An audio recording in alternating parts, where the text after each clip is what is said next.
Today's episode of the Bill Simmons Podcast on the Ringer Podcast Network is brought to you, as always, by ZipRecruiter. You know it's not smart? Letting people eat food on your podcast. People are mad that in the last podcast, KD and Rich are eating food. It'll never happen again, I promise you. You know what else is the smart? Job sites that overwhelm me with tons of the wrong resumes. Luckily, there's a smart way at ZipRecruiter.com/BS to find people with the right skills for your job. They actively invite them to apply. Right now, my listeners can try it at ZipRecruiter for free at ZipRecruiter.com/BS. ZipRecruiter is the smartest way to hire. Meanwhile, our friends at Rocket Mortgage at Buy Quicken Loans are excited to introduce their all-new Rate Shield approval. If you're in the market to buy a home, Rate Shield approval is a real game changer. Here's why. Quicken Loans will lock your rate up to 90 days while you shop. Here's the crucial part. If rates go up, your rate stays the same. If rates go down, your rate also drops. Either way, you win. It's kind of thinking you'd expect from America's largest mortgage lender. To get started, go to rocketmortgage.com/Bill Simmons. We're also brought to you by the world's greatest website, theringer.com, where Brian Curtis just put up, God, it was like 20,000 words about how Fox stole the NFL from CBS in the 1990s and not only changed football, but created the Fox network. And it might be a little parallel for what happens with streaming over the next, I don't know, next 5 years, something like that. Check that out. It was an awesome day for our website. We really had some great stuff today. And we premiered This Is Bus. Did you see This Is Bus, Shea? I watched it. Were you jealous you weren't in it? Everything Jason Gallagher does right now is incredible. He's really in the zone. He's like the Paul Thomas Anderson of internet videos. I made it it wasn't a dramatic acting debut because I've acted before, but I'm in it. A lot of Ringer people are in it. It's a good one. Check it out. This Is Bus. You can find that on the Ringer Twitter. You can find that on the Ringer YouTube channel. And also, speaking of things in the Ringer Podcast Network, I went on Dave Chang's podcast because he wanted to talk about his favorite food trends of 2018. Shea Serrano, you also have a podcast. It's called Villains. It's called Villains. How many are out now? 4? We are out. Today was episode 5. 5. We have 3 left. The Gone Girl lady? Amy Dunn, yes. Yeah. One of the best villains of the last decade. That movie freaks me out. We're going to talk villains and some other stuff with Shea coming up. We're also going to do NFL picks. And one of my favorite actresses, Kathryn Hahn, was in studio a while ago. Actually, we've been holding this until the right week. And something kind of unbelievable happens during the podcast. It involves basketball.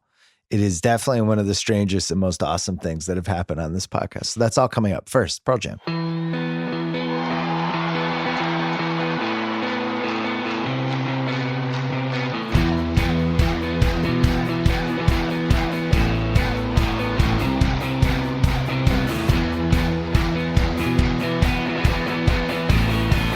All right, Shea Serrano is here. What up? I have some things to throw at you. I have some things to catch. Let's do it. Well, first of all, do you care about football now that the Texans are like on fire? Although they did lose last week. Did you get sucked into that, or you moved to San Antonio? Did you give up on Houston? No, I love football more than anything right now. Really? More than anything? 9 games in a row? That's the most we ever won. I felt like... Oh, it's a we situation now? It's a we. Texans, yeah, for a long time. What's the deal with San Antonio? Could they have an NFL team? They can't, no. Not big enough? Not big enough. The fans would be incredible. It would be like the Raiders. We were trying to get the Raiders for a while. We even had a professional game in San Antonio. I went to that one. It was I think it was at the Alamo Dome. It was an incredible environment. We would do great with a football team, but they're never going to give us one. The San Antonio Raiders, if the fans from another team came in for a San Antonio Raiders home game, what would happen to the fans? It would be like they'd just disappear. You'd never be seen again. In shot caller when he starts to fight, and everybody that's what it would be every game. Every game is a prison yard fight. What has it been like the first Spurs season in 20 years that they're just not a contender and there's no real hope for anything? It still feels like we're going to turn it around. We haven't the infrastructure. Yeah. Well, like you look on the sidelines. I went to the Lakers game. And you look on the sidelines and you see Pop and you're like, oh, there's Pop, there's LaMarcus, there's DeMar. Like, we're going to be fine. We're just figuring it out. Is what it feels like right now. I mean, we're not going to win a title, but we're going to get to the playoffs, I think. I don't know. You don't know. I don't know. There's a lot of good teams in the West. Sure. We do process of elimination. Mm-hmm. And we just have to be better than the Timberwolves. Yeah, but they might not make it either. That's it. Hold on, I'm going through. Hey, one of the theories I wanted to throw at you. Would it shock you if, like, around the All-Star break, Pop just quietly disclosed this was his last season and he's out? No, that would not shock me at all. That would be one of my outlandish but not truly crazy predictions for the rest of this year. That's a good call because it's not going to be like a big thing. Like I don't even think he would do it during the All-Star break. I think the season would be over and he'd be like, oh, by the way, this was. Oh, you think he would just quietly get out of there? Yeah. I don't think it would be a whole thing like what Tim Duncan did. You know, well, that's Tim Duncan, though. There was no thing. I mean, but those two, they're like an extension of each other. He's just going to disappear one day. So right now the Spurs are 14-14. They are really mediocre. That's good. They are 2 games out of the playoff spot, basically. See, we're fine. I'm going to go through all the teams. You tell me who's making the playoffs. Okay. Is Denver a playoff team? Where are they right now? They're 18-9. They're the 1 seed. They have a 4.5 game lead over you. A lot of injuries, though. Yeah, they'll make the playoffs. Lost. All right, I agree. I think Denver, yes. Golden State, yes. Yes. Oklahoma City, yes. Yes. That's 3. That's 3. The Lakers, yes. LeBron, they're 17. They're gonna. He's winning 50 games. I actually think he's pretty locked in with that team, though. I think. Yeah, he was great.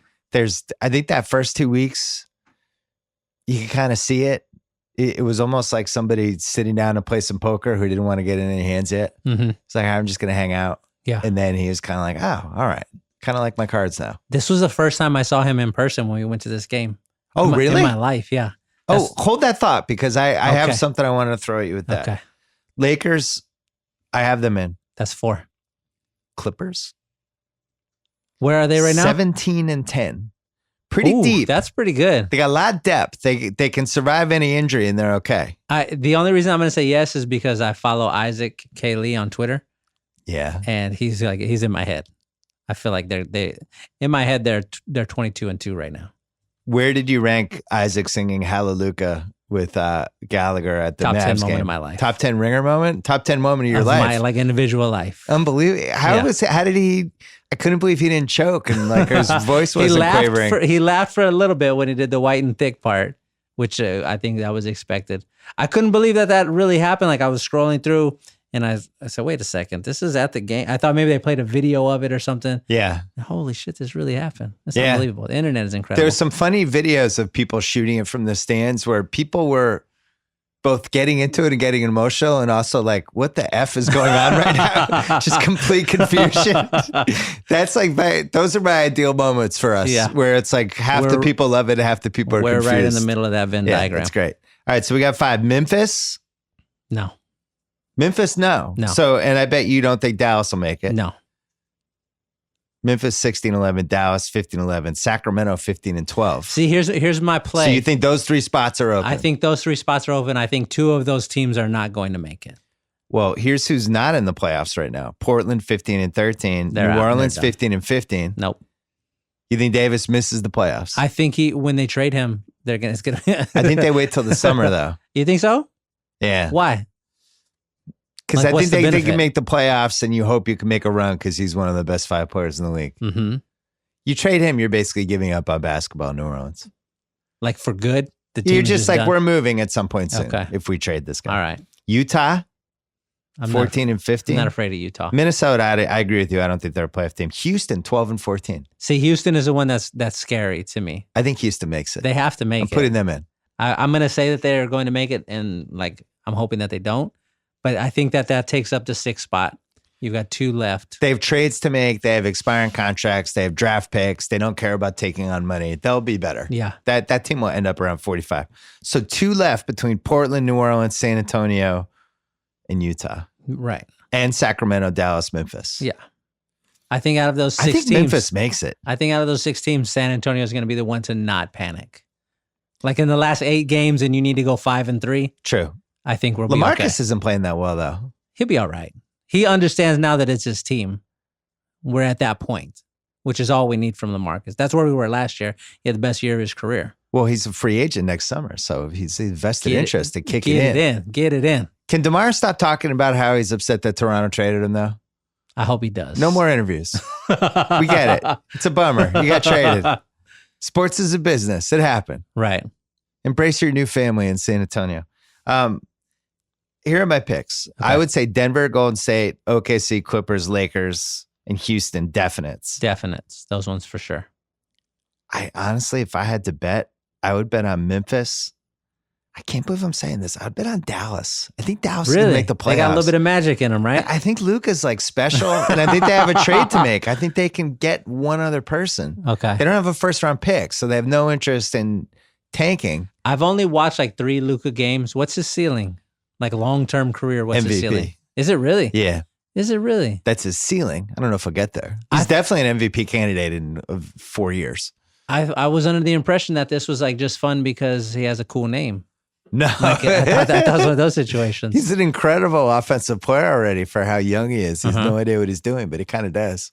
But I always look at rookies. It's like, if this is the worst you're going to be and you're already 20 a game and winning games in the last 3 minutes and making everybody else better, that's a pretty good sign. Okay. So here's what I want to throw you.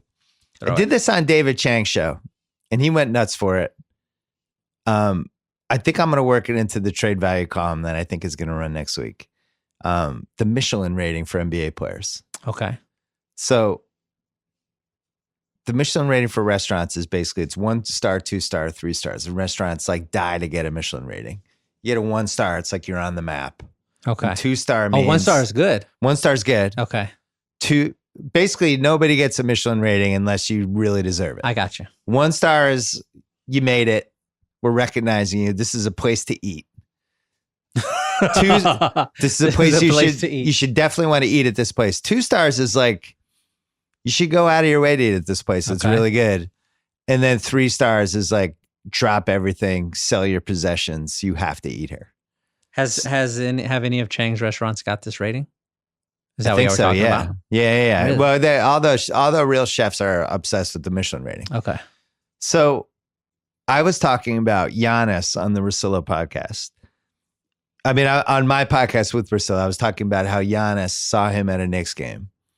And it was just like, I was like, oh my God, it was just amazing to watch him in person. And he had hit this other level where I had reached a point in my life where I'm like, I'm just not missing this guy if he's in town anymore. Right. Like Giannis is in town, I'm going. Okay. Which means he's a 3-star Michelin guy. He's 3-star Michelin. So you saw LeBron in person. Correct.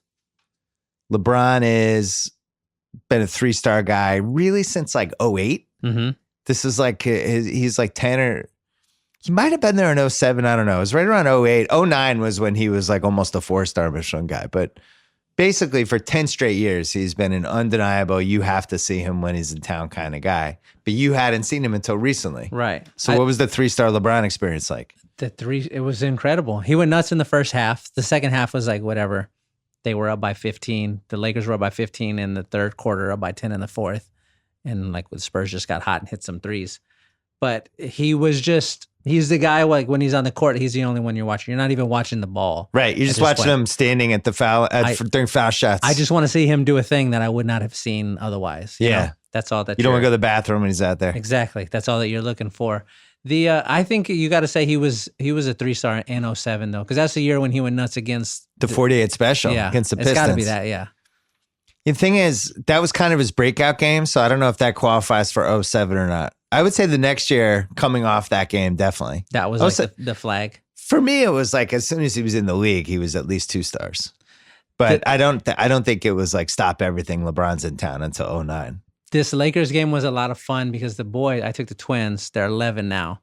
And they're finally to the stage where they're going to watch the whole game, but not just watch the whole game. They can like look at the scoreboard and understand all of the pieces. Yeah. So the Spurs are getting waxed and they're like kind of sad about it and they start coming back and I see them getting a little more and more and more excited. And in the fourth quarter, Jakob has like a putback dunk. And it was the first time that we'd ever been in a game and one of them like jumped up and like cheered. Like he had the cutest look on his face. He was so excited. He'd never seen anything like that. It happened right in front of us.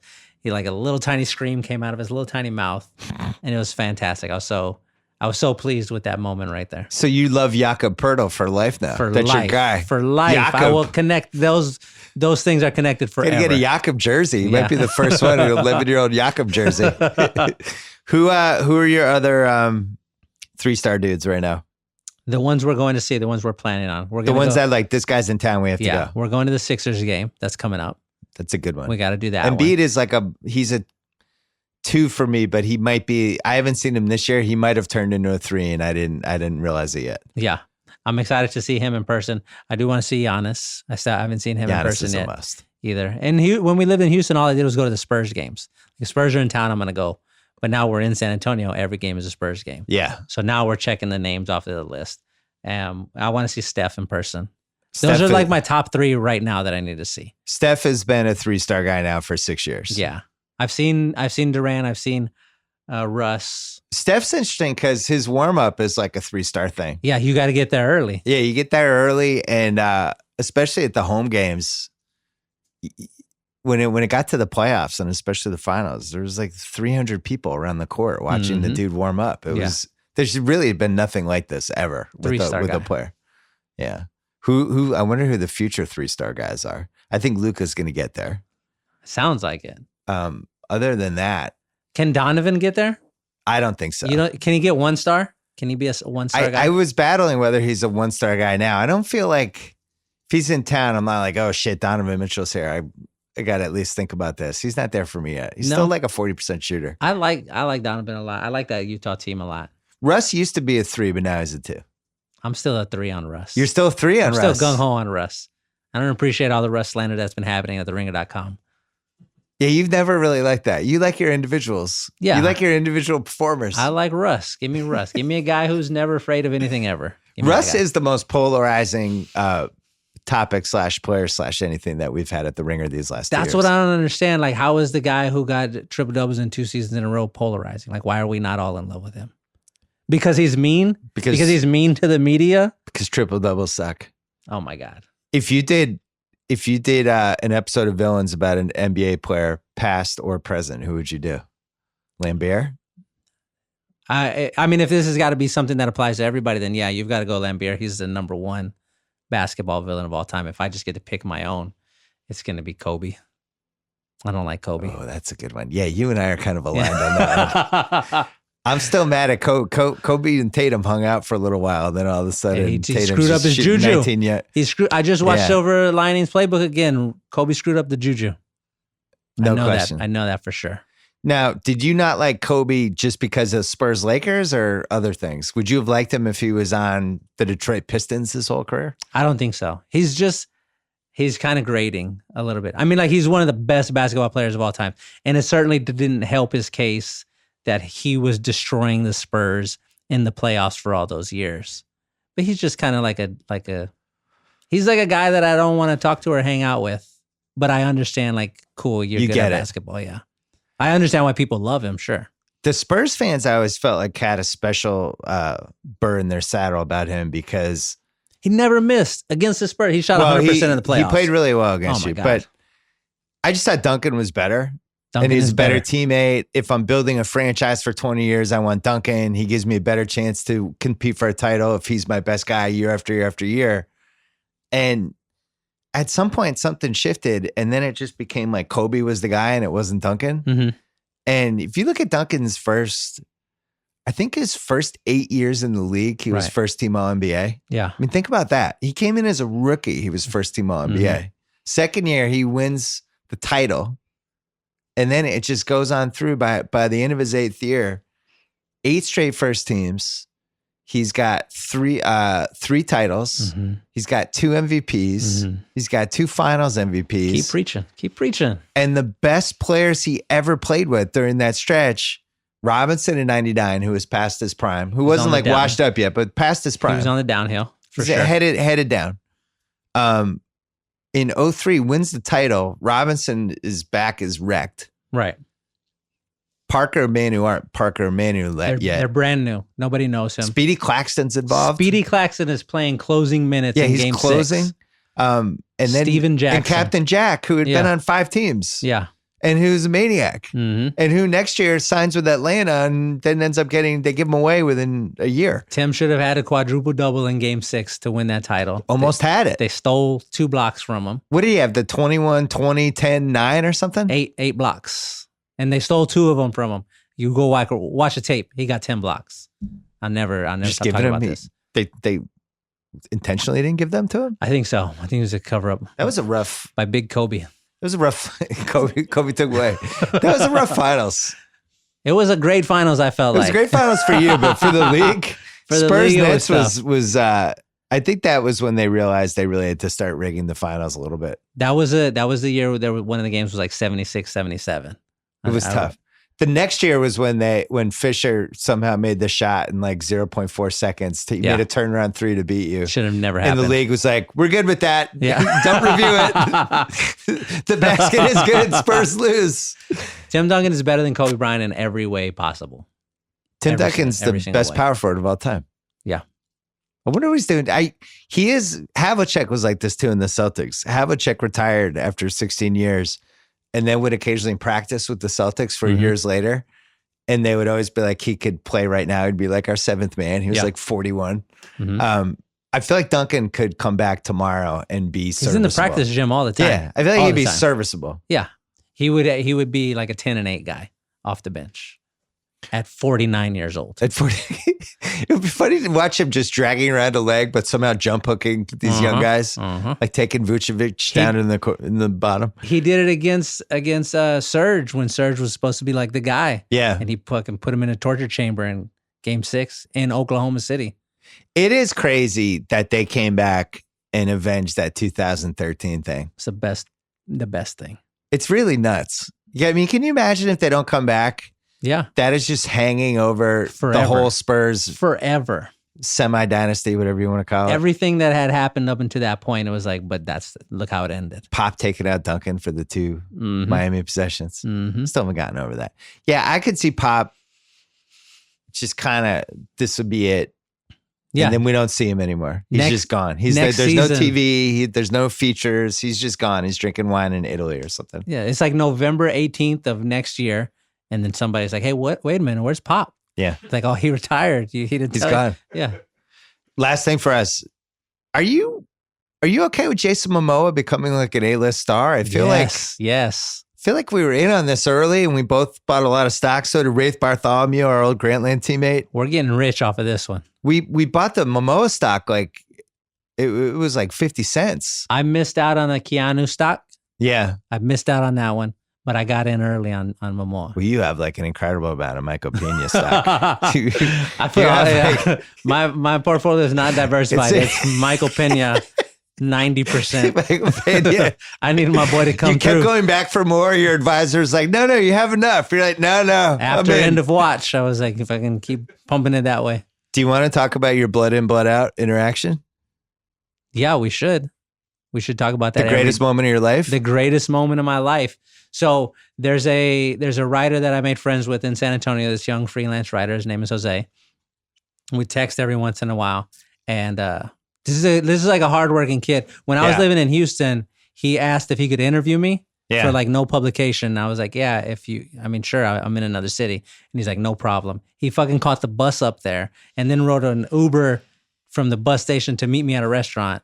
We interviewed for like 45 minutes and then he rode the Uber back and then another bus back to San Antonio. Like this is the kind of work ethic we're talking about here. We like hunger at the Ringer. We do. So he texted me one afternoon and he's like, hey, I'm at whatever street, like a Hudnall or something like that in San Antonio. Some like Southside Street.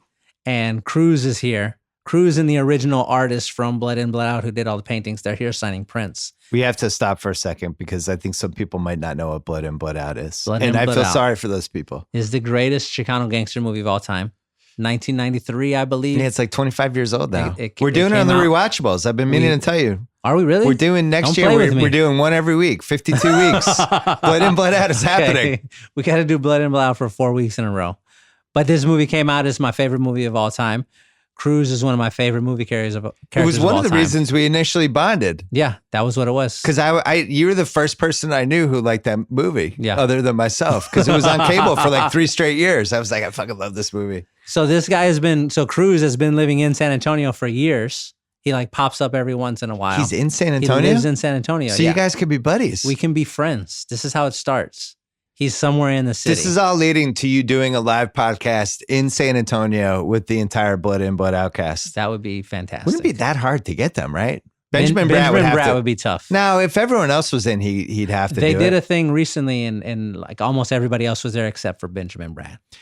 with the streaming, there's so many movies now. You can find anything. Mhm. The Blood In, Blood Out thing, it's amazing. Netflix can't run this for a month. Yeah. It almost makes me wonder if the streaming rights are tied up somehow, or if there's some sort of studio chicanery or something. I think it's something to do with Disney. If I'm not, it's Disney's fault? Yeah, they own it. They don't like Latinos? They, fucking Walt Disney, noted Latino hater.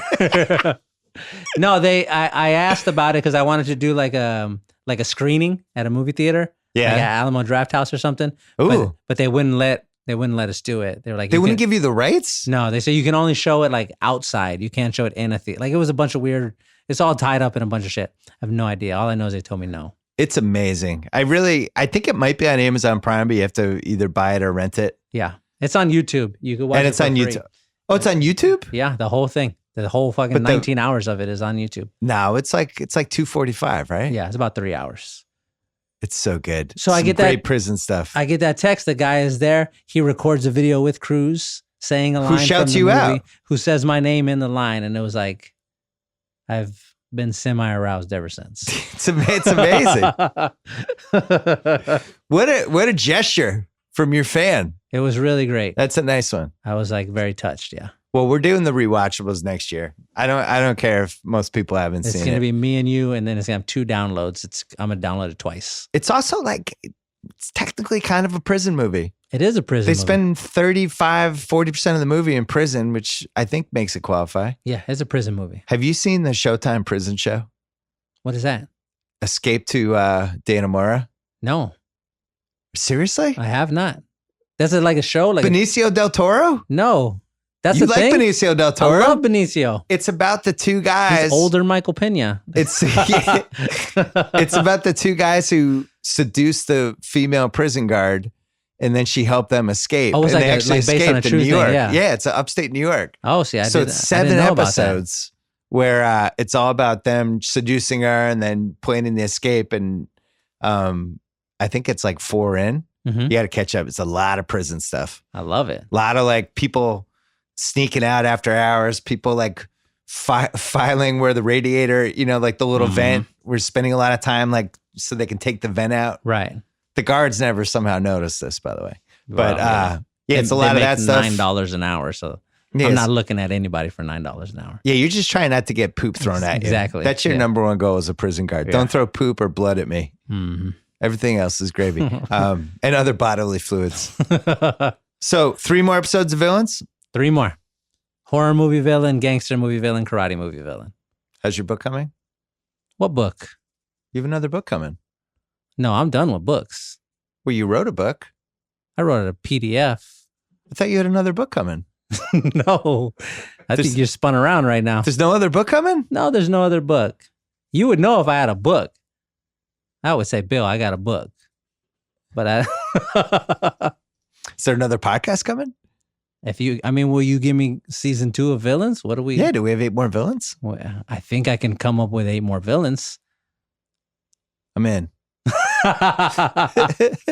That's peer pressure right there. Let's go, baby. I'm really sorry the Spurs aren't going to make the playoffs. They're going to make the playoffs.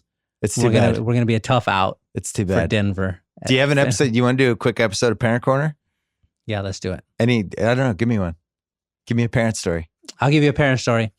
The boys, the twins, they're doing this thing now. I don't know where it happened. Maybe because they started playing flag football at school. Yeah. But they want to play football outside now. Yeah, nice. Right. So we're living That's how you get girls. Play football. We're living in an apartment complex at the moment. So we go outside in like the parking lot. We're not going to play tackle. So we're just like playing catch. Before they were terrified of the football. Yeah. And now they're like attacking it in the air. They're like DeAndre Hopkins going up and getting it. Odell. They had a little bit of success. One of them got an interception in the game in school. Another one scored a touchdown. So now they're football superstars in their head. So we go outside and we play. And we started playing this game called Interception, where one of them just throws it and I catch it and the other one tries to stop me. That's the whole game. Sounds physical. It's not. Okay. It's not at all. Because we're in the parking lot. Yeah. So I'm just like pointing this direction. They throw it over there. I run and catch it. The other one tries to knock it down. We did that for like 2 days, and then I guess they started feeling confident. So now they want to be on the team, and I'm the one who has to stop it. And we're running routes now. They're like figuring out routes. Oh, wow. And we're doing the thing where it's like, okay, you've got 4 chances to get to the blue car. That's a touchdown. Like they understand that part. So they're doing that, and they kept trying to like get it over me where they're going to get the whole thing in one shot. But they can't throw it that far yet. They can throw it like 20 yards, which is not far enough. So they figured out this thing where they're going to run 10 steps, come in and do a short pass. And now it's a foot race. Now it's me versus you, Daddy, in the open field. Yeah. They figured out that they're faster than me. They're faster than They're you now? 100% faster than me. I had no idea. I had no idea until I tried to chase one of them. And I was like getting close. And then he turned on the big engines and pulled away from me. And I was like, Sobering moment. what the fuck is going on? Like I was running as hard as I possibly could. Yeah. And I couldn't get him. And he's laughing. Like he's like Usain Bolt looking at the other guys laughing. He's doing this to me. He's giving you the as he's sign. running to the car. So this is like I'm walking around the house now. They're calling me by my first name. They're not even calling me Dad anymore. Just like Shea, keep it down out there. I'm playing Fortnite. It's bad. I'm in a bad spot right now, Bill. So so step one is when your kids can beat you in the foot race. Mm-hmm. Step one is when they can hold their own in a fist fight against you. And then step three is if they kick your ass. That's coming at 18. Yeah. But they've been talking shit about the football game they ran like a legit, like we both jumped for the ball. One of them got up and got it over me and burned off. And you might have to get like a personal trainer. And really I'm going to need to start exercising. Run with a and parachute. I need to eat healthy. I need like a Creed workout exercise routine. At what age will they get where the two of them against you in a fight, handicap match? I think we're like 4 years away, maybe. It could be like age 14. Yeah, because they're already like, they're up to my chin now. They're tall. They hit like a little growth spurt. Kyle, when can Ben beat me in a fight? Like 6 months from now? Does he have the element of surprise? Yeah. He might could do it now if he has the element of surprise. He could come in behind me. Get a little baseball or something. I've seen those wrestling videos. My son throws hard punches and with like real anger behind them. He wants to like box. If he comes off like the armchair, yeah, and you're not expecting it, yeah, it's lights out. Yeah, at least like I'd see black for a second. Don't give me any ideas. Shea Serrano, pleasure as always. Thank you. All right, we're going to do some football picks in a second. Rockstar Games, creators of the critically acclaimed and record-breaking Grand Theft Auto series, are back with their latest blockbuster, Red Dead Redemption 2, an epic tale of honor and loyalty set in 1899. Nephew, you played this. This is one of your favorites ever. Oh, man. Such a beautiful game. What's your favorite thing about it? Well, the online now is great. It's great. Oh, really? Yeah. People just running, just doing terrible things to each other. Would my son like it? Oh, yeah. I can't believe he doesn't have it. Cannot believe he doesn't have it. Might have to do it this weekend. It's hailed as the game of the generation by The Hollywood Reporter, lauded as a triumph by Game Informer. Absolutely gorgeous, says Newsweek. One of the greatest games by IGN. Now the highest rated game of all time on PlayStation 4 and Xbox One. Does that surprise you, Kyle? It does not. Does not surprise nephew Kyle. Experience the life of an outlaw and a notorious gang in Red Dead Redemption 2. On sale now at rockstargames.com. I can barely speak. Hey, since we're here, support for the Bill Simmons podcast comes from our friends at Rocket Mortgage by Quicken Loans, America's premier home purchase lender. Let's talk about buying a home. It can be one of the most important purchases you'll ever make. Today's fluctuating interest rates can leave you with higher payments, turning a great experience into an anxious one. That's why Quicken Loans created their exclusive power buying process. Here's how it works. They check your income, assets, and credit to give you a verified approval, which means you have the strength of a cash buyer. Once verified, you qualify for their exclusive Rate Shield approval. They'll lock your interest rate up for up to 90 days. If rates go up, your rate stays the same. If rates go down, you get to keep the lower rate. Either way, you win. To get started, go to rocketmortgage.com/Bill Simmons. Rate Shield approval only valid on certain 30-year purchase transactions. Additional conditions or exclusions may apply based on Quicken Loans data in comparison to public data records. Equal housing lender. Licensed in all 50 states. NMLS consumeraccess.org number 3030. So people keep blaming, we're going to do some football picks. People keep blaming the Belichick, how dumb their defense was in the last play, Gronk, all that stuff. Nobody blaming nephew Kyle for just not showing up for the game at my house. You didn't show up. You were supposed to be at soccer. You didn't show up for the game. Bad communication. Are you coming to this week's game? Playing Pittsburgh. Yeah, I don't know if that's on your radar. I'll be around. Maybe you'll roll out of bed for that one. That game not only screwed up the Patriots season potentially, but it also was an incredible swing for the $1 million picks. What a bummer. I would have won $1 million had they just tackled anybody on the last play. I had them parlayed with the Chiefs, or teased with the Chiefs, I'm sorry. And then we did this thing that was kind of fun last week. Of course, Joe House ruined it. If you remember, I wanted to take the Seahawks, who won on Monday night, and parlay the money line with 5 underdogs. I love the underdogs last week. I wanted to do the underdog money lines, and I wanted to throw San Francisco in there as one of the 5. House talked me out of San Francisco and then talked me into just taking the points instead of doing the actual money lines. That little experiment actually was a little bit fruitful. And even though I lost $1.1 million on the freaking Hail Mary play, I was only down $525,000 for the week. For the year, I am up $4.495 million, and that's going up this week. Here's what we're doing. First of all, I'm staying away from the Pats-Steelers game, and here's why. I'm not convinced the Patriots are good, as you keep hearing me talk about on this podcast. And if anything, I would like the Steelers in this game, but there's this little problem where the Patriots own Pittsburgh, and I think it's just a stay away. The Patriots cannot stop anybody's running game, but Pittsburgh is probably down to their 3rd string running back. Unless Connor plays, nobody knows if he's playing or not. I think it's just a full-fledged stay away. Here's what's not a stay away. The Cleveland Browns are heading to Denver. They're getting 2.5 points. And here's the situation. Denver has lost 3 starters on the offensive line. They've lost their 2 best cornerbacks. They've lost their 2 best wide receivers. They've lost their 2 best tight ends.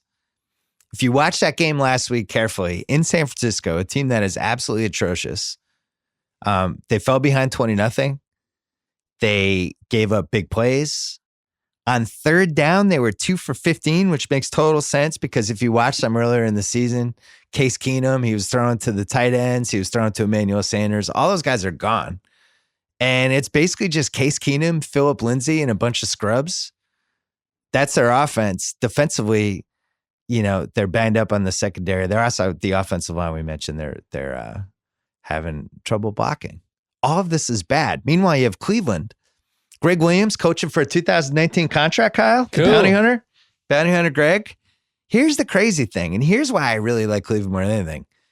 There's a world in which they are leading the AFC North in 2 weeks. Right now, they are 5-7-1. They play at Denver this week. They play home Cincinnati next week, and then at Baltimore in week 17. Right now, they are 5-7-1. Baltimore 7-6. Pittsburgh 7-5-1. Pittsburgh's next 2 games, home for New England. They're underdogs. At New Orleans, they're going to be underdogs in that. There's a real good chance Pittsburgh 7-7-1 heading into that last week. And then you have Baltimore 7-6. Tampa this week, they're favored.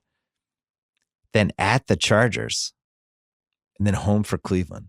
If Cleveland runs a slate, they end up 8-7-1. It's not inconceivable that they could be in the driver's seat in the AFC North. So they actually really do have something to play for. You could bet a holy shit, the Browns might win the AFC North parlay. You could bet Cleveland money line, Tampa money line over Baltimore, and then New England to beat Pittsburgh. That is 100 to win plus 1275. I do not recommend that. What I do recommend is take the Browns plus 2.5 in Denver. I like the way they've played the last 4 weeks. Baker's starting to show something. Nick Chubb's really good. They can make big plays. They lost Denzel Ward this week, their star rookie cornerback. He's got a concussion. It looks like he's not playing. That's the only thing that slightly worries me other than the mile high altitude and the fact that Greg Williams is their coach. But again, Greg Williams coaching for a job next year. And I think there's a chance that they might be a candidate for that spot that I love to find the team that just gets hot for no reason in the second half of the year. Here's what they've done.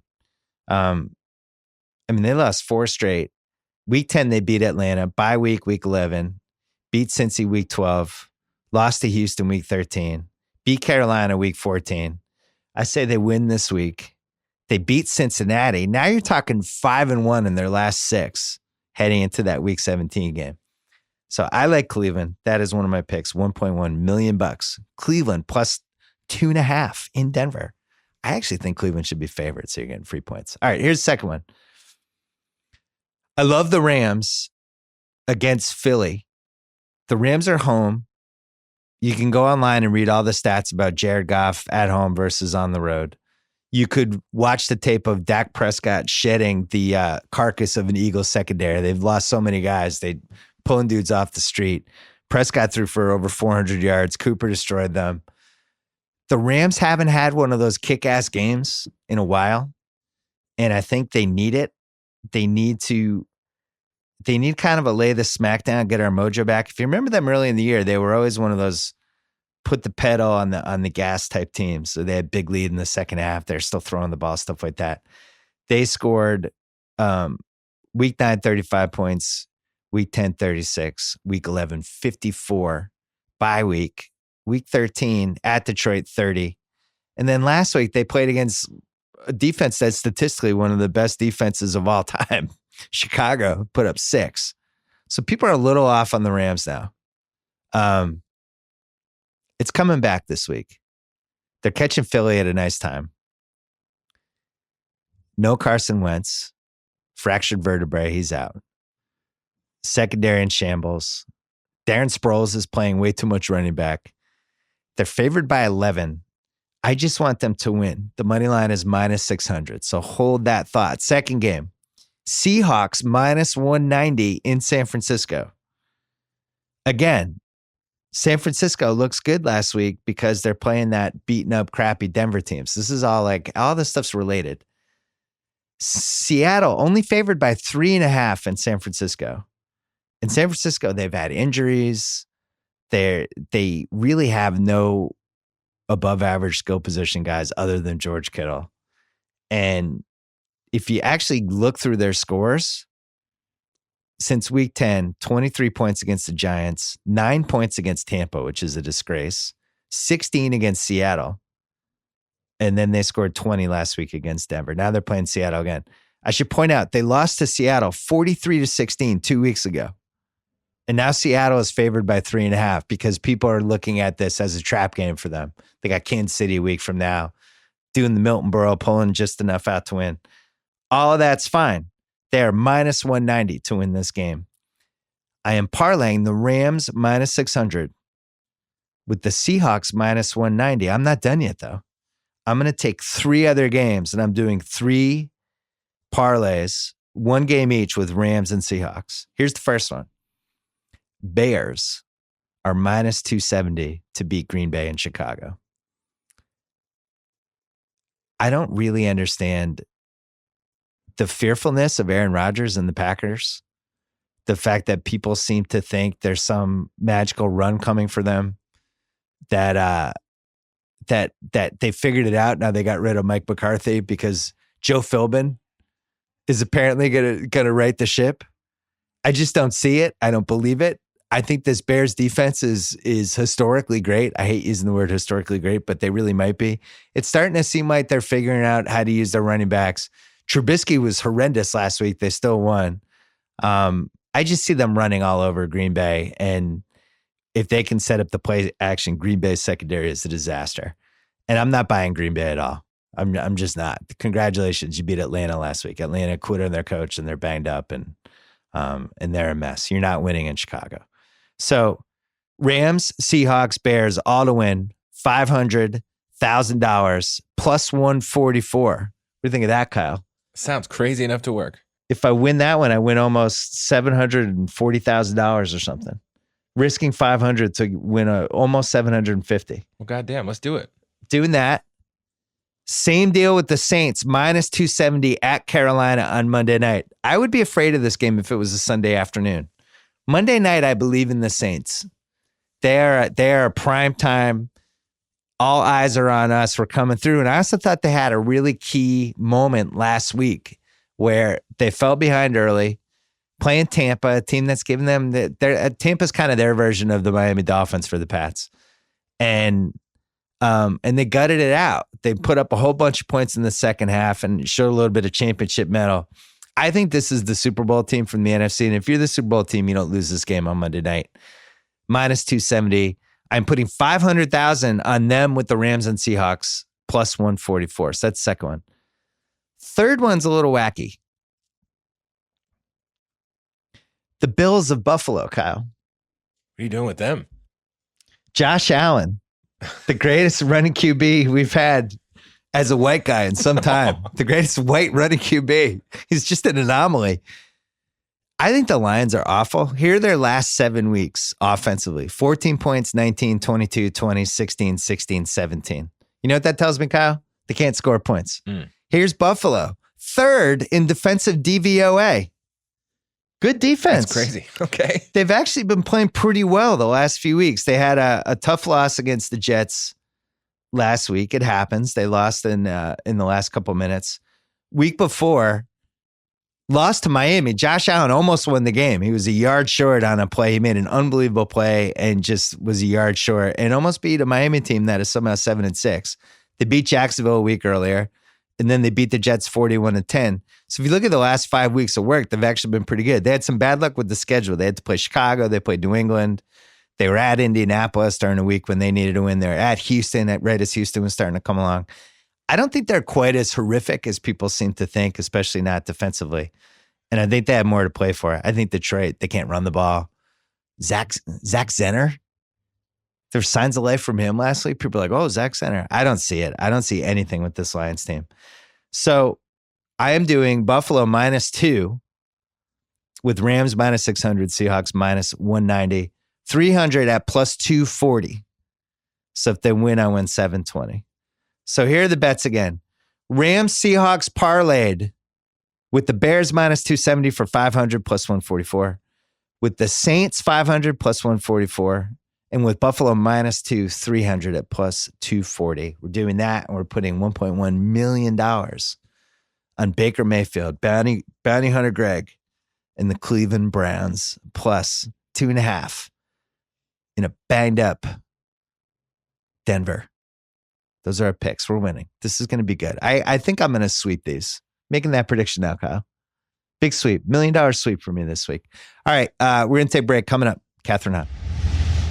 Hey, turn your dream into reality with Squarespace. They are making it easier than ever to launch your passion project, whether you're looking to start a new business, showcase your work, publish content, sell products, and more. Squarespace, the tool for you, with beautiful templates created by world-class designers and the ability to customize just about anything with a few clicks. You can easily make a beautiful website yourself. Their powerful e-commerce functionality lets you sell anything online. Analytics help you grow the site in real time. Everything optimized for mobile right out of the box. Nothing to patch or upgrade ever. Hey, buying domains is simple. You get the help you need with Squarespace's 24/7 award-winning customer support. Squarespace empowers millions of people, from designers to lawyers, artists to gamers, even restaurants and gyms, to turn great ideas into something real. Head to squarespace.com/BS for a free trial. And when you're ready to launch, use the offer code BS to save 10% off your first purchase of a website or a domain. That is squarespace.com/BS. Offer code BS. Wanted to mention before we get to Kathryn Hahn, I've been using Spotify to listen to podcasts lately. I like their app. I've noticed, I don't know if it's my phone or if I just have the worst luck in the world, but if I'm listening to a podcast with the Apple Podcast app, if somebody calls me, it immediately resets the podcast to the beginning. And it's super annoying. And I've been using the Spotify app, and I actually like it. And it's a little easier to maneuver, and everything's in there. They're not paying us to talk about this. I just like the app. I want people to listen to the podcast and have a good experience with it. So I recommend the Spotify app. That's it. Let's talk to Kathryn Hahn. Well, this has never happened before in the history of the BS podcast. What? I did a siren call for you. Mm-hmm. And I heard it. We did the rewatchable Step Brothers. And we were talking about your scene or one of the scenes. And I was just like, I love her. I got to get her on a podcast. If she's listening for some reason, you have an invite whenever you want. And then what happened? My husband, who has been just an enormous fan of yours from like Grantland days, even pre-Grantland days. Nice. Yeah. He's a heartbroken Sonics fan for forever. Oh, that's all the Sonics fans like me. I defended them. That's why. Yeah, I know. Yeah. Free Darko Day. Like he's like a whole he heard it. He heard the siren call and was like, I mean, I think that the 25 years that we've been together has kind of led to this moment. This moment with like, I really do feel like after this, he might have gotten all he has needed out of me. And And then you've had we kids might for move him, on. right? Yeah, 2. So he even through pregnancies I and think childbirth, so. I think it's this was led more to impressive. this moment. I think after this, it just might kind of like fade into. He's like, get I think rid it of might you. be it. Yeah, I think he might have wrung it dry. So he's listening and he freaked out and he's like, "Oh my God, you got to do this." Yeah, and I was like terribly excited too because I feel like my into you has not been. No offense, has not been sports, just because that's not been my like. But I have always appreciated how much you appreciate the weirdos. Like I really have appreciated that. So I was really excited to talk to you. I'm a weirdo appreciator. Yeah, I know. I appreciate that. So as a weirdo. Well, you've been weird in a lot of different movies. And at some point you. when you watch this from afar, you go, that person's probably at least a little weird in real life. Maybe. Tiny bit? Who isn't? I guess so. I mean, Or do you get typecast as being weird? What happens? No, I mean, I feel like I feel like I had always been denying it. And now I feel the older I get, the more it's a kind of a little bit of a badge of honor. I love a weirdo. What's the weirdest character you've played so far? I have some ideas, but I'd be interested to see what your take is. I think maybe Chris and I Love Dick. Which we shot here, by the way. It was interesting. You did? Yeah. It was awesome to drive on the lot and be like, oh my gosh. But I think because she just was harnessing so much feeling at the same time, I think. So you like the situations where it's someone who's seemingly normal, but there's a lot more going on. That's like one of the dream characters. Mm-hmm. But I think because I think it's also like it's so human. Yeah. And I think as I mean, who doesn't? I mean, I think we all kind of put on a layer of that. I mean, it just feels like middle school to me. Yeah. Why'd you start so late acting like in things? I didn't. You didn't start late? No. I mean, I started in. Oh, you were doing like plays and stuff, but what made you actually want to be in front of the camera and stuff? I went to school. I started when I was a kid in Cleveland. Give us your whole background. Okay. Grew up in Ohio. I'm sorry. I'm kidding. I'm just Cleveland. I was just there for the finals. Yeah, I was hearing about it. Yeah. It was fine. Yeah. Cleveland, rocks, as they say. I was a curtain puller at the Cleveland Playhouse. Not an actual curtain puller, but that was like the name of the thing. I moved to, I was always acting. Always. It was Where'd you go to college? Northwestern. And you were doing theater and that? Theater there. And then I did the Williamstown Theater Festival. I went to grad school for it. At Yale, which for some reason, always hard to say it out loud, but I was really proud of it. I got myself in there and nice. Paid my way. And so what's your goal at this point? at that point, it was to do theater. I think it was like my Midwest, like work ethic, like blue collar, like there was nothing more holy to me than being on a dark stage with like a ghost light with a bunch of scrappy, barefooted, other weirdos. Theater people, like making something together. Like that was the holiest place in the world for me. Was that feeling, and always trying to capture that. Like I loved that feeling of being in an ensemble. So you were like jealous of those Christopher Guest movies, I bet. Oh, That would have been like, you could have been in any of those.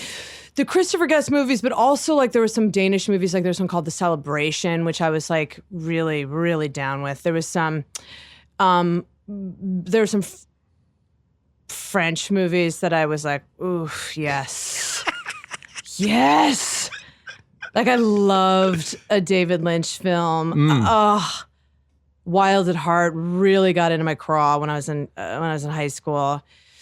When did you meet your husband? At Northwestern. We were like freshmen, and there was a pretty intense like flirtation, and then we got serious, I guess ended like beginning of sophomore year basically, and then we've been And that was basically it. Yeah. A I mean, we rare definitely had a college to- hiatus. Yeah. If you know what I'm saying, but which was imperative in our 20s. And then, but you know, we basically talked the whole time through it. And yeah, that's basically it. Yeah. See, I feel like if you end up with somebody you met freshman or sophomore year in college, there has to be the hiatus. Yeah. And if there wasn't the hiatus, I actually am worried for you down the road. I mean, it was like, you know, like I said, we talked basically through it, but it was, it was imperative for us. And then we eloped on our 10-year anniversary up to Big Sur. You eloped? Yeah. Which was awesome. His parents are divorced. My parents were divorced. We were like, let's not take that show on the road. Oh, that's why we like each other. Yeah. I'm a child of divorce. You are. Yeah, we're bonded by pain. Yeah. Pain and disappointment. Pain and just constantly Trauma seeking, being used against. just wanting to be heard. Yeah. looking for just love and approval. Yeah. Yeah. Just wanting to be held. Most creative people are from divorced families, I feel like. But my I have parents no- didn't I get have no divorced till they were stats. 30. Really? Yeah. So But how like old they were kept you? saying they were going to get divorced. So we were like sitting in that like waiting period. Was it a game of chicken? Yeah, it was just like wait until you get out. They basically were like waiting until we got out of the house. So it's just like, guys, just do it. Like waiting until my brothers got out. You know what I mean? My wife's in a phase now because I have a 13-year-old daughter where they're just feuding all the time. And she's not threatening to get divorced. She's just threatening to leave. She's like, I'll just leave. Kyle's hurt. Nephew Kyle's hurt. She's like, one day I'm just going to be gone. And you'll wonder what happened and I'll be gone. And nobody knows if she's serious or not. So she may be gone when I get home today. I don't know. Just idle fun threats for the whole family. They might not be idle at this point. Okay. 13. 13's rough. Wait, have you seen 8th grade?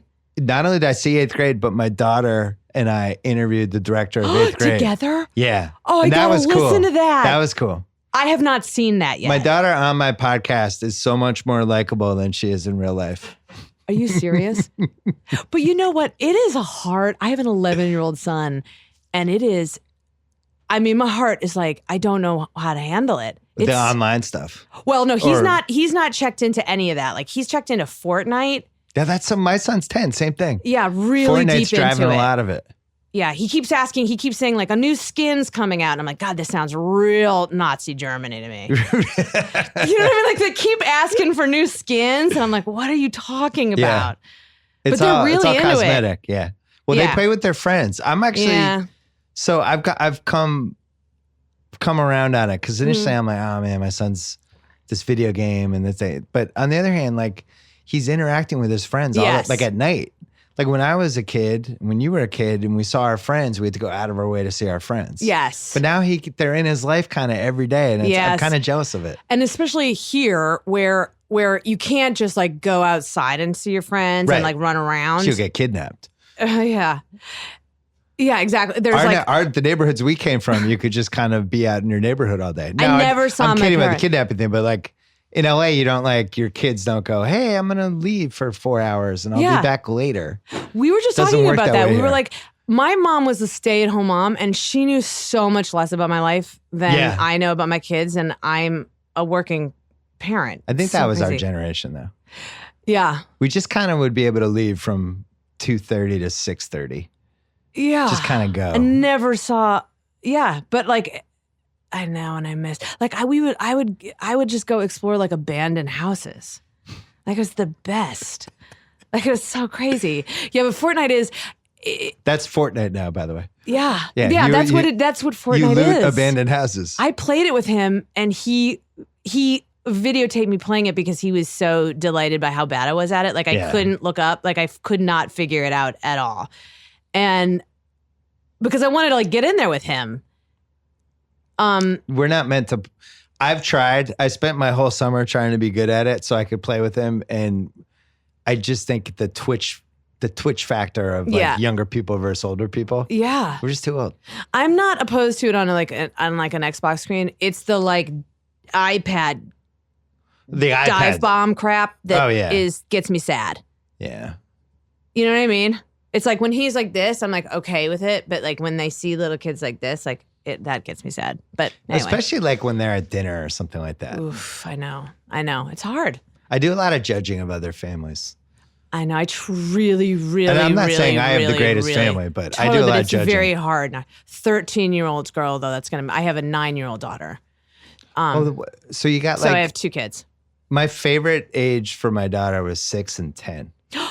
Oh, 10 okay. was great. Okay. Love 10.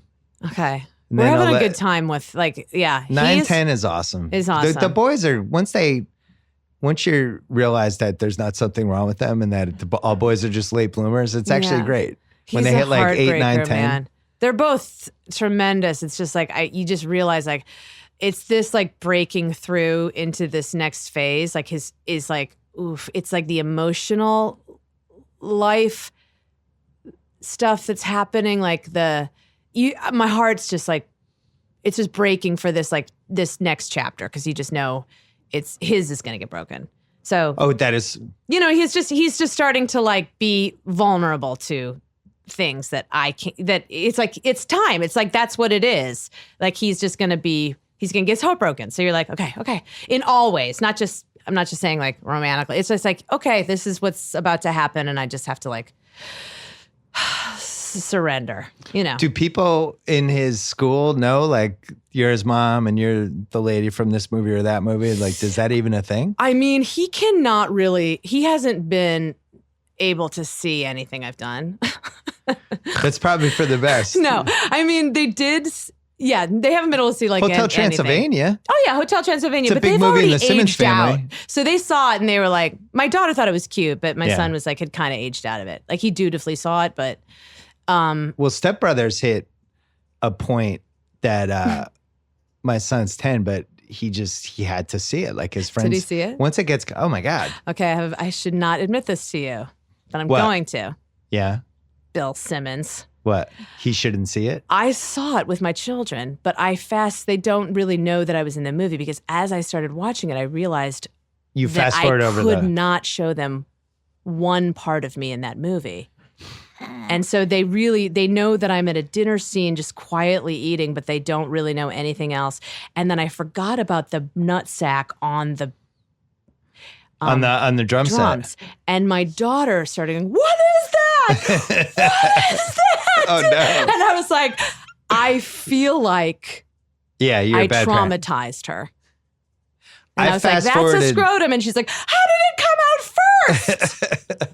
And I was like, oh no, I shouldn't be admitting this Why to did you I do people. this? Yeah. Anyway, so Listen, kids are going to Parenting. see whatever they want to see these days. It's pretty easy. it's true. It's true. When I showed them Step Brothers, Biology. I fast forwarded over the first scene when you like maul. Yes. But I John. forgot about the second scene. Which is the second. When you scene. pulled him away, I forgot that you actually start having sex with them in the next room. Right. And then you fall through the kitchen. And Yes. I'd forgotten about that part. Yes. So my yes. son was That's in the giggling. Like, extended cut, I think. Yes. that's what we watched, unfortunately. Oh, yeah, we yeah. saw the extended cut, which Okay. was a mistake. yeah. The yeah. move, which I had done most of the time, was to tape the Comedy Central or TBS version Yes. of the comedies because they cut out all the stuff. It's Yeah. great. Like you can watch Wedding Crashers on TBS Yeah. Yeah. and it's like the sanitized version. It's Yeah. not quite as funny, but yes. it's for them, they can watch it. They can watch it. I want my kids to have a sense of humor, though. I've made know. this case before. Like, I don't want to shelter them. I want them to see stuff that's funny. I didn't let them watch Sausage Party. Like, Right. you got to draw the line somewhere. I know, but like for real quality, I know. That's true. Like, I mean, we showed them, I remember showing them Jaws and I was like, okay, well, this is like a legit, well-made, beautiful movie, which hinges mostly on suspense. There's actually like not that much gore. Right. Then Quint dies and he's getting chewed in half. and then, oops. That's a problem. That's Yeah. a problem. E.T., I keep getting them to try to like, and I feel like I can't see that movie without bursting into hysterical tears still. E.T.'s a good one. We sprung that one on our kids early. Ghostbusters is another good one. Those are Fantastic. the under 10 generation. A Vacation we just watched again recently. They had never seen Vacation, the like original. Have you seen that with your kids? Oh, yeah. It's a strange film.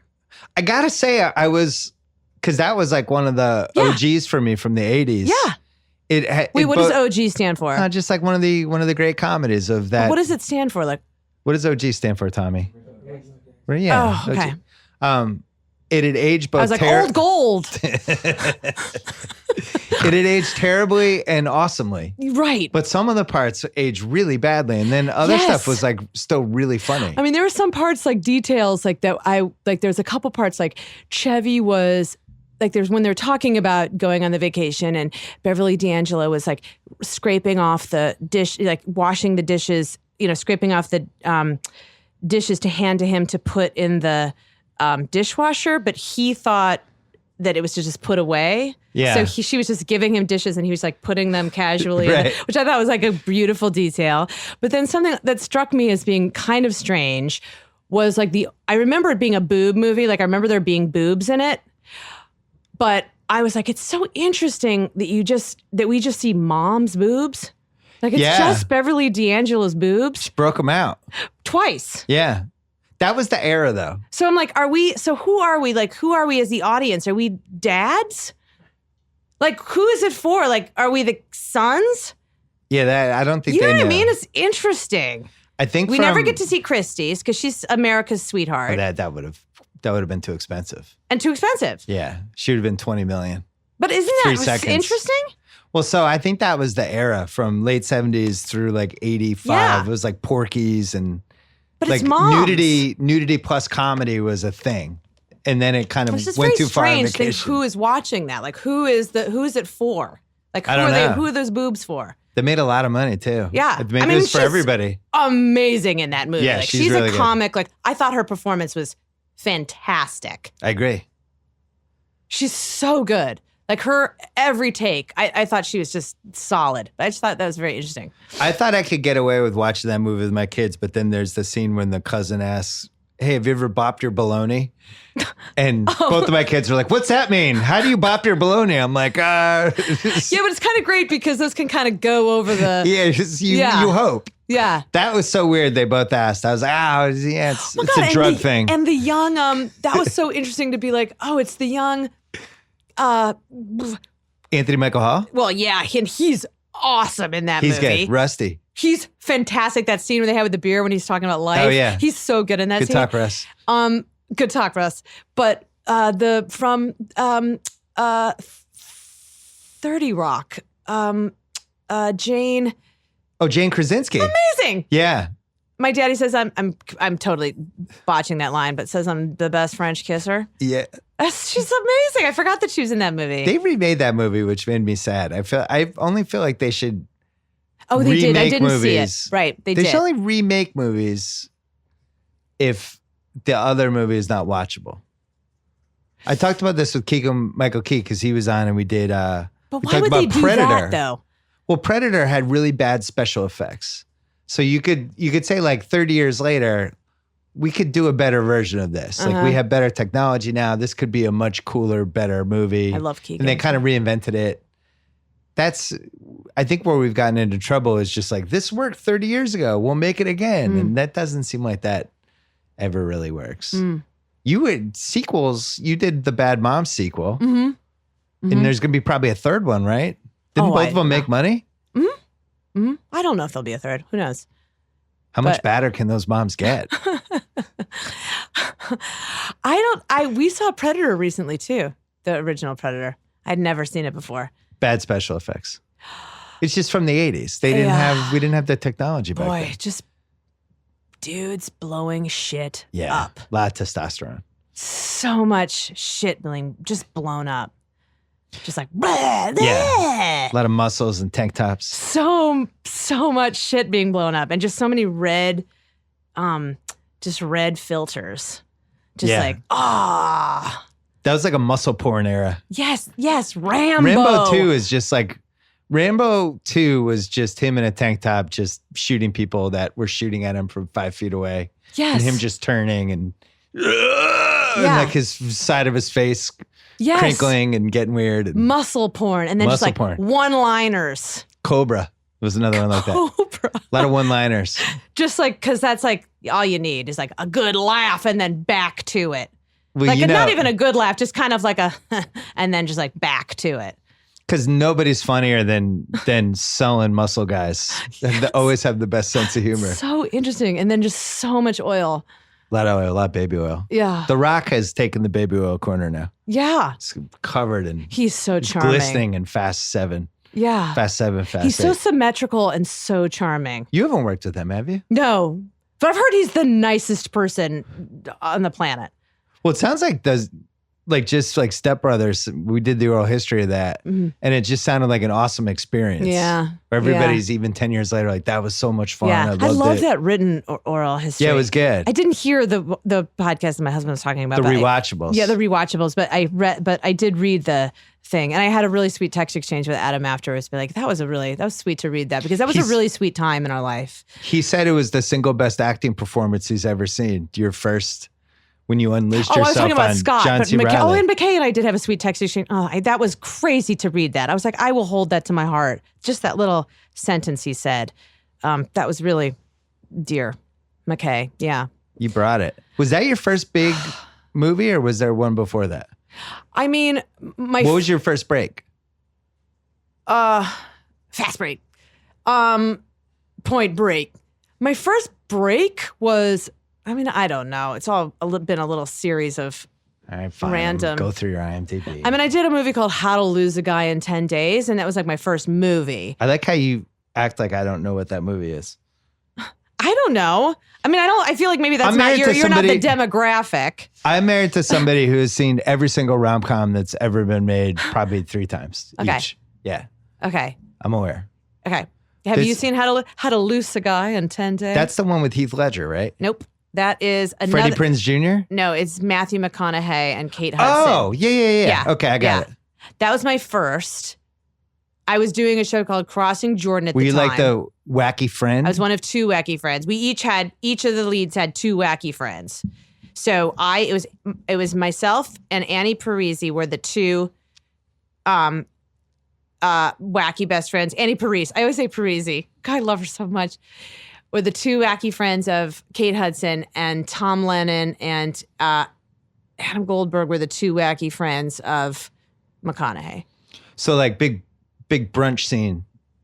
Somebody said it's something inappropriate. No, we to were Kate both Hudson. like, yeah, exactly. We were both like, we would be on either side of her holding coffee cups filled with like nothing, walking into work. Do you know what I mean? Like giving her advice. Yeah. Yeah. I vaguely remember that one. Yeah. Charming. Did really great. They had did great well. chemistry. They were just McConaughey. adorable. Yeah. So that was your big break. It was my first movie. So then what happened? And then I was still on the show called Crossing Jordan, in which I played the grief counselor in a morgue. The what? Exactly. I don't know if it's an actual position. And then that was on NBC. And then I did Was that the one with Jill Hennessy and Miguel from Ferrer. Law and Order? I like Jill Hennessy. Miguel Ferrer, who's no longer with us and was one of the greatest humans. And Ken Howard, who's no longer with us and also an amazing human. Ken Howard's in my office in like 4 different spots. Oh, My favorite show ever was The White Shadow. The White Shadow. Yeah. He was. I accosted him at the 2012 Producer Guild Awards for 20 I was minutes. to say that. Yeah. He was He's great. awesome So he's person. a nice guy? Yeah. Oh, Yeah, that makes me happy. Loved him dearly. And his wife, Linda. What They all about took very good care of us when we first moved to LA. That was like our home. Ethan and I was that show and that cast. Anchorman 2004? Yeah, and then I got a little teeny tiny part in Anchorman, which I said like 4 lines, but that was like my first exposure to that world.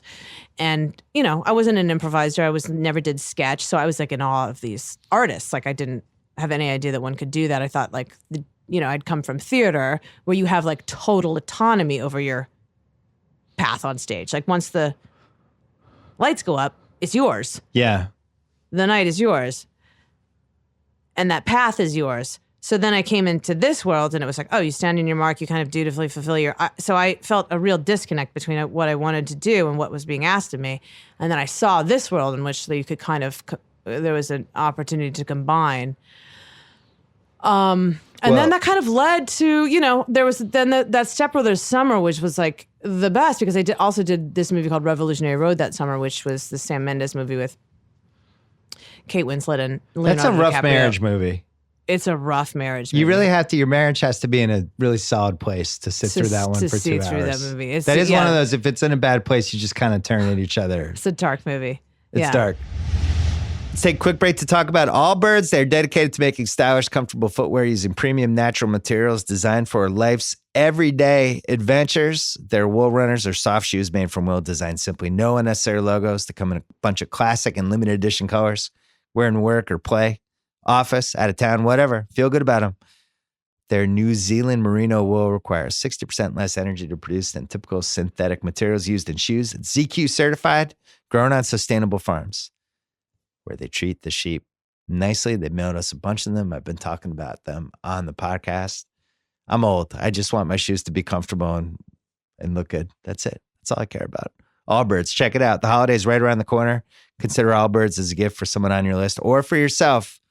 The all-new wool runners are available in a variety of limited edition colors at allbirds.com. Also, check out the Big Picture Sean Fantasy's movie podcast. We've been putting a bunch of stuff on there recently with Oscars, Golden Globes, Kevin Hart.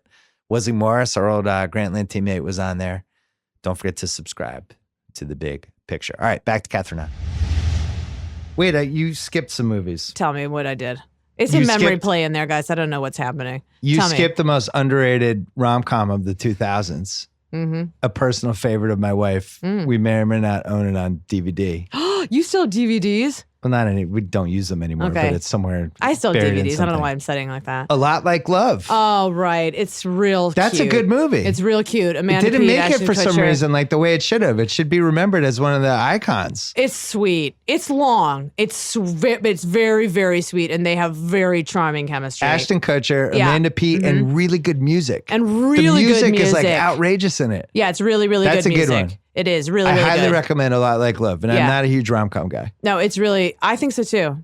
I think it was, That was a good one. Yeah. I don't know why that one didn't do better. It had two people at a good point in their career. And Yeah, really interesting. almost I like there love was like Amanda a rom-com Peet. glut. Yeah, maybe it was like a weird. I don't know, just like a weird pocket of time or something. But I know Amanda Peet's just phenom, amazing performer. All right, so Get then in there, a- Bill after- Simmons. No, What if after you're playing Fortnite? How do you know I'm not? I don't. I'm just trusting you. So then after Step Brothers, then it takes off. So when was the first time you led a it movie? took off.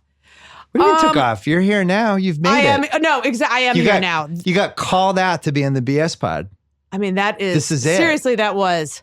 It's like winning an Emmy. I am. It's not done now. No, I'm telling you, my marriage might have dissolved after this because there's nowhere for me to go. That's fine. You had a good run. We had a great run. You should watch Revolutionary Road and then just break up right after. Beautiful music in that too, by the way. I don't know, what was your I question? guess, what was the first time you got put in a position to lead something? Afternoon Delight,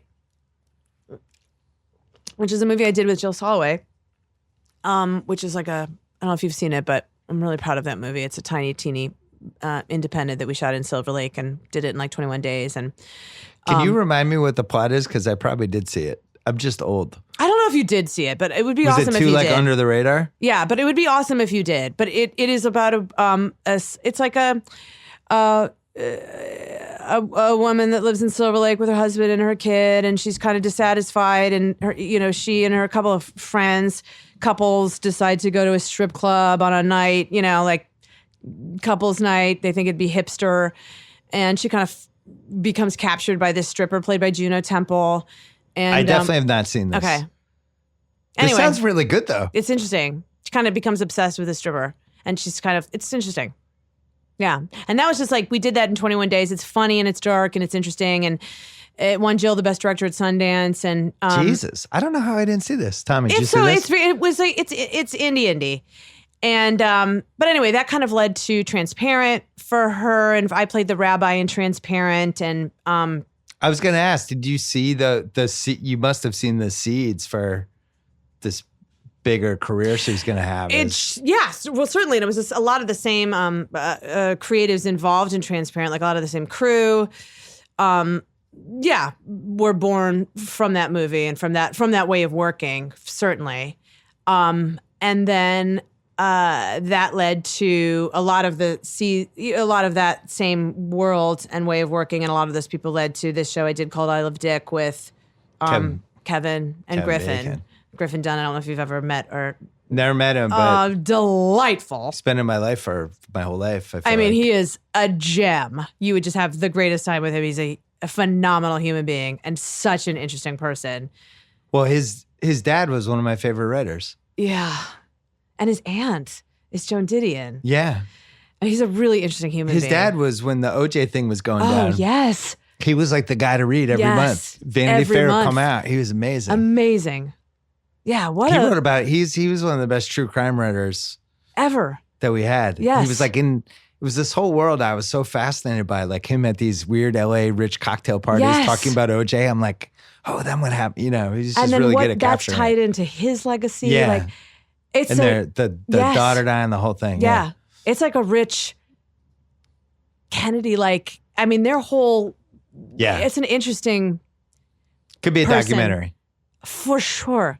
His documentary is really beautiful. The Center Will Not Hold. He directed a documentary on his aunt, Joan. I didn't see it. That's beautiful. Yeah. So then Bad Moms was that the biggest hit That was you've certainly had? like that was certainly I think the biggest, like, I don't know. I actually don't know if that, but I felt it the biggest, I think, personally, in those ways. I think the That was one of those response. I saw like the trailer of the commercial where I was like, oh, that's gonna make money. It was just it was such a good idea. the script was so rock solid. Like the chemistry between the ladies was just like so effortless. It was just like, oh, okay. It's like one of those things, like, it was just so, it just happened so, to me, because I never had expected that to land like quite as hard. I knew it was going to do well, but it was Yeah. like, oh, I was like still a real thrill. I love that part. I like Bad Words too. I actually thought that Yeah. one was gonna hit. Yeah, and I was really excited Semi-hit. for It didn't Jason. totally hit. Yeah, It was yeah. good though. Yeah, I was really excited for Jason. He's a solid director. He was on the pod, I think like 3 or 4 weeks ago. Yeah. And it was weird because we'd run into each other a bunch of times, but we'd never actually done a podcast. Yeah. And I used to love him in the 80s Yeah. because he was in this show called It's Your Move. That was like the weirdest show that's ever been on television. I have never even heard of this. It was this child of a divorce, whose mom, the next door neighbor, likes his mom, and he just is basically sabotaging it every episode, sabotaging them getting together. I swear that was the premise. Oh my God, you were like, I was like, this show's for me. This For is great. you. Yeah. I was like, this is what my life is like. oh my gosh. There's a lot of children in the 80s that had that same. It's a lot Sure. of, some good divorced children stuff. Yeah. So what do you have? What's coming up? I have a movie for Netflix that's coming up called Private Life that I'm Netflix. super proud of. Yeah, Tamara Jenkins directed it. It's Paul Giamatti and myself. Paul Giamatti. Yeah, just the greatest. Does he He's an yell at you amazing during human. the movie? He's so tender. It's so opposite of what he's playing in. Really? You don't get Billions. berated by him? No, I berate him. It's Oh. real tender. I mean, he's like, we play a couple that's like been going through some stuff? trying to find a baby. I mean, going through infertility. So we're trying to make a family, and it's been a long, long haul, and it's real personal, and I couldn't be prouder. It's beautiful. And Molly Shannon's in it, and John Carroll Lynch, and this young woman named Kaylee Carter, who's incredible. And it's couldn't be prouder. Tamara Jenkins is a goddess, and so that's pretty thrilling. How are you doing the whole movie career thing when you were also had young kids? Because I know it was like, for my wife, it was tough for her to like remember to buy toothpaste for like a year because her brain was like broken from all the chaos in the house.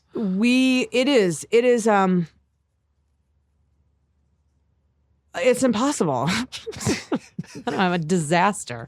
It's not happening. I don't know. It's one foot in front of the other. I mean, That would have been my guess. yeah, it's impossible. You just got to survive day by day. Yeah, you Make sure you show up on the set on time. crawl into bed and you pray for some uninterrupted hours of sleep without waking up panicking about what you'd forgot to do or need to do the next day. Or being thrown up on. Yeah, exactly. Well, they're past that a little bit. 'Cause now Now they're past, but I'm Right. saying like 8-9 years ago. Oh, I know. And then we decided to bring a fucking dog like a puppy into the mix, like an idiot. Like finally, we're like, why would we do that? I love them. I love him though. Banjo. It gets better when they get older. It's all good. I just keep trying to. It's all good. It's like I just keep trying to remember how fast it's going, and that we're gonna just. It's just the house is gonna be so quiet so soon, and just to try to remember to enjoy the chaos because I love that. I love that noise in a house. I don't mind it. Yeah. Dog feet clicking all over the place, like it too. Books all over, and just like I don't mind it. I've I been try to thinking about remember. it a lot this year because my daughter is in the 8th grade and she's been at the same school since kindergarten. And it's a school that goes kindergarten, 8th grade. So when she got there, Yeah. the 8th graders, they would take, they would match up a kindergarten kid with an 8th grader. Yeah. And that would be like your buddy. And I was like, man, someday it's always going to be the one matched up with the kindergartner. That's going to be so weird. And now she's in the 8th grade and it's happening. And she's like the oldest kid in this school where she was like the baby. And now I'm just like, I'm just old, shoot myself. Yeah. Yeah. No, Just like it's drive same with off a us. Like cliff. he's in 6th grade, and it's like they're planning their it's like a secular bar and bat mitzvah in their school, like their graduation ceremony. Oh, like yeah. basically, like they have this big ceremony where they have to give speeches and all this. And I'm like, they do a slideshow of like how much and I remember sitting there watching. You act like I didn't go to 10 bar mitzvahs last year. The slideshow got me every time. The slideshows are amazing. They're like directed by Martin Scorsese. Oh, They're totally. Like so, It's like especially in Boyhood. LA. Everybody's Oh. so good out here. Totally. And Yeah. I'm a disaster every single time. I feel like I'm on the verge of hysterical tears. Like I look at him and I'm like, I see him underneath this. Like we wear the same size shoes now. Like, Yeah. but I see this little boy still. It's the nape of the neck that kills me. That's the most vulnerable still. Like you see that little area and I'm like, I just want to die because he's still so young, but he's like Yeah. trying to Trying to be cool. Anyway, it's all so stupid fast.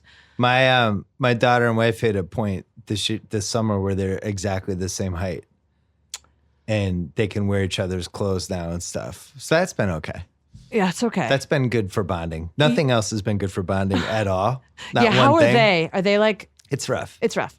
That's a rite of passage, though, But right? That's okay. This is what happens. That's totally what happens. 13-year-old daughters are meant to aggravate their moms and vice versa. It's just the to. rule. You have to. Well, they have You'll to go learn through how it.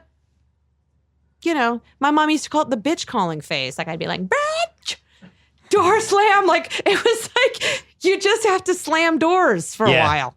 Yeah, That's all right. it's fine. I'm just going to live with Kyle. Yeah. It'd be Yeah. great. Me and Ben will move Should in I with ask Kyle. you these questions for my Yeah, husband? let's do it. Ask the questions.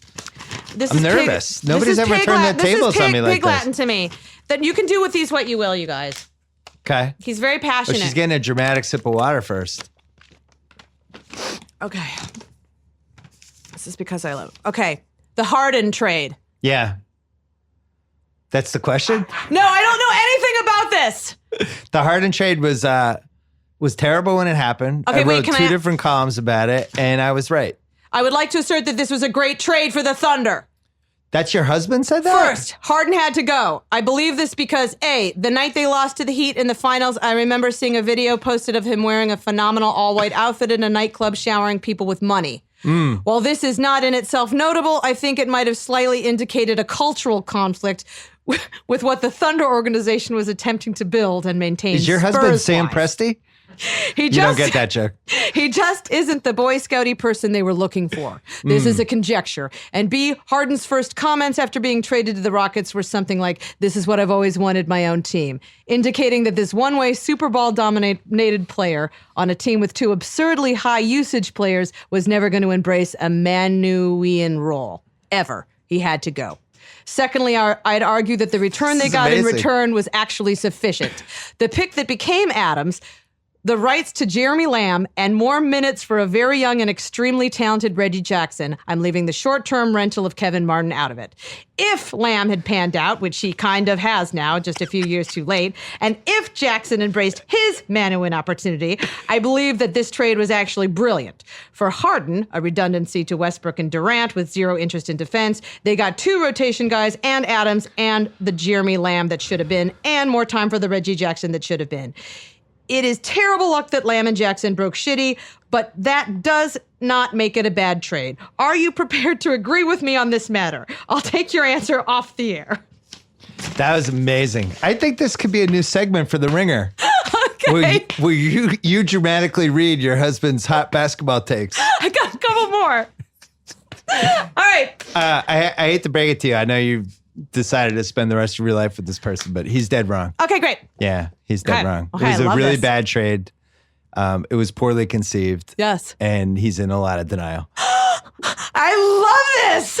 I'm all turned on now. Wait a second, though. Okay. Your husband stayed with them when they moved from Seattle to OKC? I mean, it clearly looks like that. I don't know anything that's happening, you guys. I'm like, this makes me feel so Does sweaty. he watch basketball? It's sweaty because the air conditioning, all of a sudden it got like 20 degrees. No, I'm full of anxiety because I'm reading something that I don't understand.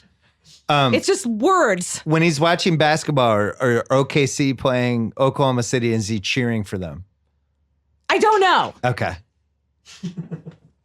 Does he watch sports? All the time. He's Okay, obsessed. but you don't know what he's watching. No. Okay, number 2, the 5 Okay. LeBrons. The 5 LeBrons. Evaluating all-time. Okay. These aren't questions. It sounds like these are No, they're not. I auditions said for that. his I told him that. I'm like, column. I don't think these are questions. These are like his takes. This is great. We should have just called them. Okay, I'm missing the top of this. Wait, hold on. The 5 LeBrons. Evaluating 5 all-time LeBrons. I think it's safe to say that James wins the 5 LeBrons versus 5 anybody else tournament. But I further think that 5 LeBrons would have a shot against any lineup ever of any 5 players. Any lineup, ever. Even your alien defense lineup. I think Kareem, Tim, Larry, Michael, and Magic would have a very, very tough time with 5 LeBrons, as James would have very big advantages in every match lineup that I think ultimately outweighs his disadvantages in those matchups. It is this thought that makes me, even as a crotchety old man, lean in that James' direction in the boring, and I'm sorry to bring this up, GOAT conversation. Yeah. No other player could meet this standard. Not Scotty, not Hakeem, not Michael. Maybe Wilt, but this range, though. Agree or disagree? So this is off.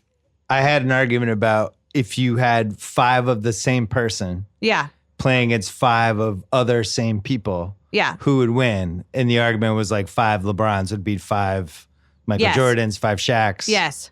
I think 5 LeBrons win. So I think we actually agree on this one. Okay, that's He's just great. wrong on the Harden trade. Harden train wrong. Okay, now this is the last one. Free Darko. Yeah. As a Sonics fan, Free Darko saved my basketball life. I see its influence everywhere. I'm just from a geek out perspective, wonder how you view the site looking back, and if you know those fellows, and if you've ever flirted with bringing any of those writers onto the Ringer. Did not read the site. And I think one of the people we have that works for us actually wrote for them. Chris Ryan. Chris Ryan. Yeah. Okay. Listen, this was reading Pig Latin. I feel like I was led up to the mountain for you, and now I feel like I can just be let go into the universe. It's amazing.